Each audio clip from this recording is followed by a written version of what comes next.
Okay,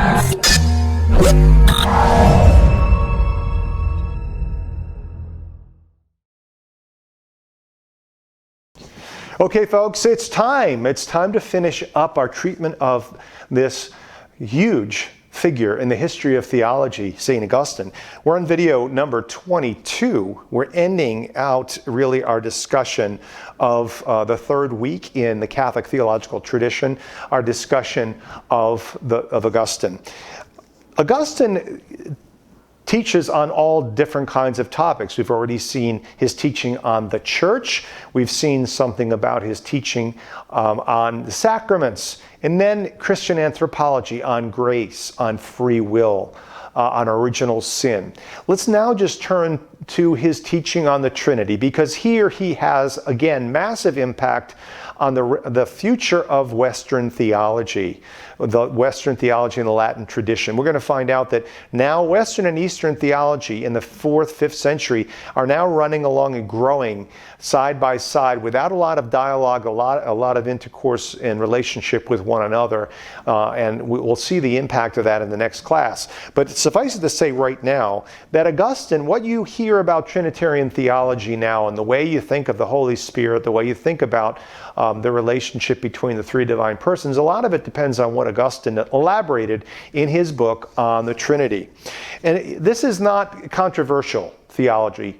He's not pushed into this because of a debate. The debates have basically been settled. Augustine is in love with the Trinity. He's in love with God. So this is a meditation, really, a reflection on an understanding. It's faith seeking deeper understanding. It's not faith being pushed into clarifying things because of problems, of heretics.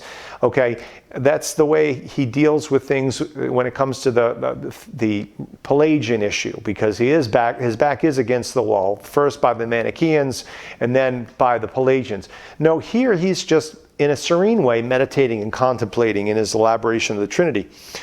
He's the one, Augustine, who conceives of the Holy Spirit as the personal love of the Father for the Son and the Son for the Father. If that's the way you've heard the Trinity explained, or the Holy Spirit particularly, thank Augustine for that. Okay? The only thing for Augustine distinguishing the three divine persons is their relationship of origin in particular. The Father does not take his origin from any other person. He's the source of the whole divinity eternally. The Spirit, the Son, is begotten of the Father. That's the word that the tradition uses. He's the only begotten Son. The Spirit proceeds from the Father and the Son as one principle, according to Augustine. You could also, the Eastern Fathers would have been more comfortable to say the Holy Spirit proceeds eternally from the Father through the Son. But nonetheless, the way in which Augustine conceives of it is that the Father and the Son are a single principle from which the Spirit proceeds. The Father concedes to the Son the privilege to emanate the Spirit. Okay? So Christ is the only begotten one. He is the Word, or the image, the intellect of the Father. The Spirit proceeds as love, as the inclination of the will. This is the way Augustine talks about it and tries to explain it.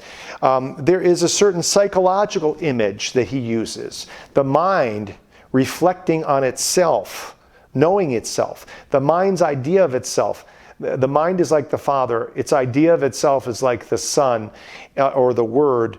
And loving itself, the mind loving itself, is like the Spirit. Okay, these are all analogies. These are all gropings. We're talking about the ineffable, the unexplainable. And this is just Augustine's attempts to provide some way of insight into it all.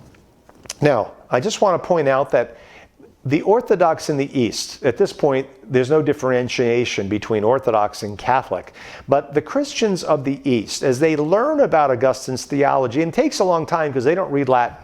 The Western Empire, by this time, no one's reading Greek. Ambrose is one of the last great Christian figures who really is fluent in reading Greek and reads the Greek fathers. From Augustine onwards, we don't find many in the West who can even read Greek. That's why so many Greek documents are lost and forgotten. No one's copying them because no one's reading them in Greek. What doesn't make it into Latin translation gets kind of lost. In the East, no one cares about Latin. Even the Roman government over there is more and more Grecophile. And the court of Constantinople operates not in Latin, but in Greek. They still use Latin for some official government documents, but that's it. So no one's reading Augustine over there. By the time they catch up with Augustine a few centuries later, they don't like what they read. They don't like this idea. They think that the Holy Spirit's being kind of depersonalized when they listen to Augustine. They don't like his language, his approach. They don't like the idea of the Spirit proceeding from the Father and the Son. We're going to find out later why that is. There's a difference in language here. The word proceeds is very different in Greek than it is in Latin. So this causes confusion, a lack of understanding of terminology of each other. But just suffice it to say that the East never accepts Augustine as a father of the church or as a saint. They love Ambrose, but not Augustine. So just keep this in mind as we go forward into next week's class. Now, Augustine had no impact on the East, but he has a massive impact on the West.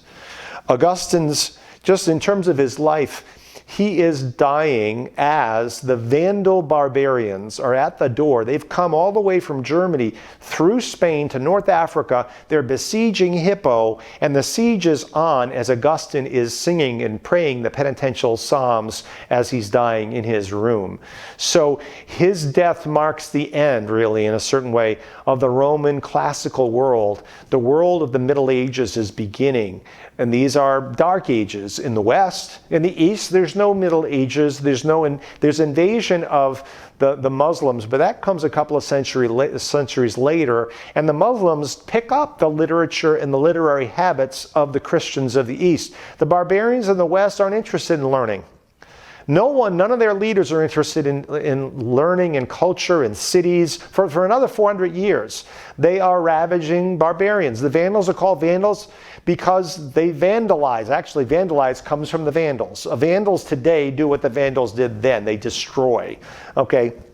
So the great thing about Augustine is his corpus, his literary output of over 5 million words. Someone says, his biographer, Posidius, who lived with him, Posidius says, anyone who says that he has read all of Augustine lies. It's impossible to read all of Augustine. It's impossible to figure out how Augustine wrote and taught as much as he did, even though he was teaching for a good 40 years. It's still amazing input, and an amazing amount is saved. And it's his theology largely, together with the Bible translated by St. Jerome. It's his theology, the Bible of Jerome called the Vulgate, that become the basis of Christian culture in the monasteries during these dark ages. That's where the light of learning is left alive. There are a few fathers of the church who do also make it into those libraries of the monasteries that are not Augustinian. Leo the Great is not influenced by Augustine. Gregory the Great is not influenced by Augustine. Hilary, a great father of the 4th century, doctor of the Trinity, a doctor of the church, he's not influenced by Augustine. Cassian is not either, of course. So there's a number of good writers, but Augustine's influence is paramount. No one else has the impact on the Western theological tradition, the Western Catholic tradition.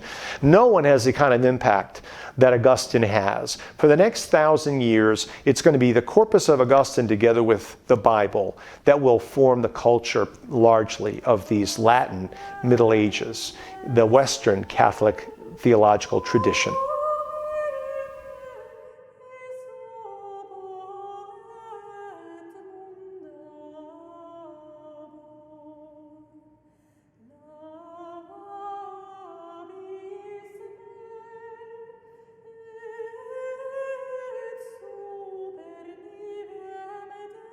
Thank you.